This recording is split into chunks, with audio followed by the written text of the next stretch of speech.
I've seen the trunks of crepe myrtle trees braided when they were young to look like a tree. Is this good for the tree? And it's Jerry on YouTube. So what do you think about that one? It's pretty interesting. That's very interesting. Yeah, it is. Yeah, braided. I have not seen that with crepe myrtles. I've seen it with other tropical plants, but I haven't seen it with crepe myrtles.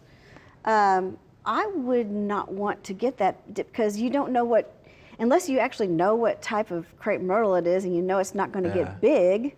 But most crepe myrtles get to be tree size. And that means the trunk has to expand with it. And that braiding is actually going to girdle itself. It'll restrict the growth of each one of those trunks, and it's not going to grow properly, and you're going to end up with a very sick tree because it's not going to get the nutrients, because all of the nutrients are on the entire circle around each trunk that's been braided. And when you cut them off, because they keep growing, it's not going to get nutrients to that section of the trunks. Thanks for watching the video. We hope you enjoyed. To subscribe, click below.